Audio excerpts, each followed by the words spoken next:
بسم اللہ الرحمن الرحیم۔ السلام علیکم۔ سعودی انفو یوٹیوب چینل میں آپ کو خوش آمدید کہتے ہیں۔ آج اس ویڈیو میں ہم دو ٹاپک کور کریں گے۔ سب سے پہلا جو ٹاپک ہمارے پاس ہے وہ ہے بغیر کفیل کے نقل کفالہ کروانا، اور جو دوسرا ٹاپک ہمارے پاس آج کا ہے وہ ہے اپنے کفیل کے علاوہ کسی اور کفیل کے پاس کام کرنا یا پھر نقل کفالہ کروانا۔ تو سب سے پہلے ہم بات کریں گے کہ اگر آپ کا کفیل یا آپ کی کمپنی اگر آپ کو سیلری نہیں دے رہا اور 3 مہینے تک آپ کو سیلری نہیں ملی، تو آپ کے پاس حق ہوتا ہے کہ آپ دوسری طرف نقل کفالہ کروا سکتے ہیں۔ اب سوال یہ پیدا ہوتا ہے کہ آپ کیسے ثابت کریں گے کہ آپ کو 3 سیلریز نہیں ملی، کیونکہ جتنے بھی کفیل مسسک کمپنیاں ہیں وہ اس چیز کے پابند ہیں۔ گورنمنٹ کا ایک رول ہے کہ وہ آپ کی سیلری بینک میں بھجوائے، آپ کی سیلری تھرو بینک آپ کو ملے گی۔ جب اگر تو وہ بینک کے تھرو آپ کو سیلری نہیں دے رہا تو پھر بھی وہ خلاف ورزی کر رہا ہے، وہ خود اس میں پھنستا ہے۔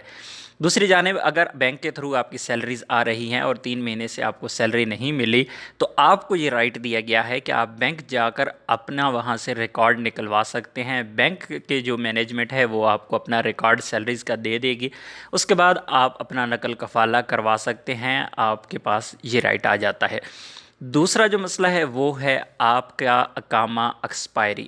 اگر آپ کا اقامہ ایکسپائر ہو جاتا ہے اور 30 دن کے اندر اندر آپ کا اقامہ تجدید نہیں کروایا جاتا، آپ کی کمپنی یا کفیل آپ کا تجدید اقامہ نہیں کرواتے، تو پھر بھی آپ کے پاس حق ہوتا ہے کہ آپ اپنا نقل کفالہ کروا سکتے ہیں بغیر کفیل کے۔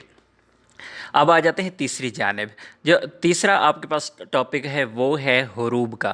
اگر آپ کا حروب لگ جاتا ہے تو پھر اس کے بعد آپ کو کیس کرنا ہوتا ہے، 15 دن کے اندر اندر آپ کو رپورٹ کرنا ہوتا ہے اپنا حروب کیس، اور حروب کیس کو جب آپ رپورٹ کر دیتے ہیں تو اس کے بعد کیس چلتا ہے، کیس کا فیصلہ ہوتا ہے۔ اس میں اگر آپ کا کفیل غلط ثابت ہو جاتا ہے تو پھر آپ کے پاس یہ رائٹ ہوتا ہے کہ آپ اپنا نقل کفالہ کہیں اور کروا لیں۔ سم ٹائم ایسا بھی ہوتا ہے کہ آپ کے حروب کے کیس پر آپ کا کفیل آپ کو فالو نہیں کرتا، جب اس سے گورنمنٹ کے اداروں کی جانب سے کانٹیکٹ کیا جاتا ہے، اسے تاریخ پر بلایا جاتا ہے، وہ نہیں آتا، تو پھر آپ کے حق میں فیصلہ ہو جاتا ہے اور آپ کو بھی اتھارٹی دی جاتی ہے کہ آپ کسی اور جگہ نقل کفالہ کروا لیں۔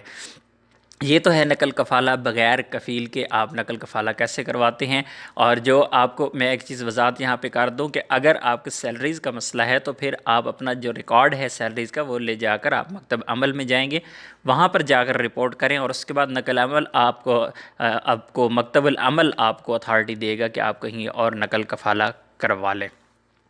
اب آ جاتے ہیں دوسری جانب کہ نقل کفالہ اگر لیگل طریقے سے آپ نے کروانا ہے تو لیگل طریقے سے آپ کی کمپنی یا آپ کا کفیل، جس نیا کفیل یا نئی کمپنی ہوتے ہیں وہ آپ کے پرانے کفیل کو یا کمپنی کو ریکویسٹ سینڈ کرتے ہیں، وہ ایکسیپٹ کرتے ہیں۔ 2000 ریال فرسٹ ٹائم اگر آپ اپنا تجدید کروا رہی ہیں، نقل کفالہ کروا رہی ہیں، تو 2000 ریال آپ کو پے کرنا ہوتا ہے۔ اگر اس کفیل سے آپ دوسرے پھر کسی کفیل کے پاس جاتے ہیں تو پھر اس کی فیس 4000 ہو جاتی ہے۔ پھر وہاں سے اگر آپ کسی اور کفیل کے پاس جاتے ہیں تو آپ کی فیس جو نقل کفالہ کی ہے وہ 6000 ریال ہو جاتی ہے۔ اب سوال یہ پیدا ہو جاتا ہے کہ اگر آپ نے رہنا اسی کفیل کے پاس ہے اور کام کسی اور کے پاس کرنا ہے تو اس کا لیگل طریقہ کیا ہے؟ اگر تو آپ بغیر اجازت کے دوسرے کفیل کے پاس کام کر رہی ہیں، اگر آپ پکڑے جاتے ہیں تو اس کی سزا فوراً آپ کو ڈیپورٹ کر دیا جاتا ہے، آپ کو واپس بھیج دیا جاتا ہے، بلیک لسٹ کر دیا جاتا ہے، اور اس میں ہو سکتا ہے آپ کو کوئی فائن بھی ہو جائے۔ لیکن لیگل طریقہ بھی ہے کہ اگر آپ کے کفیل کے پاس کام نہیں ہے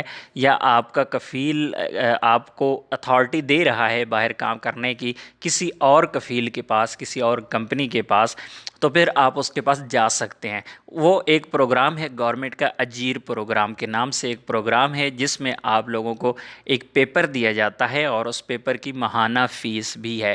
وہ اب ایگزیکٹلی مجھے یاد نہیں ہے، وہ غالباً 200 ریال یا 250 ریال منتھلی آپ کو وہ فیس گورنمنٹ کو پے کرنا ہوتی ہے، اور وہ فیس آپ پے کرتے ہیں تو وہ اجیر پروگرام کا جو کارڈ ہوتا ہے وہ لائک اقامہ ایک قسم کا آپ کا ایک اور، کہ آپ کو ایک کفیل نے دوسرے کفیل کے پاس اتھارٹی دی ہے کام کرنے کی۔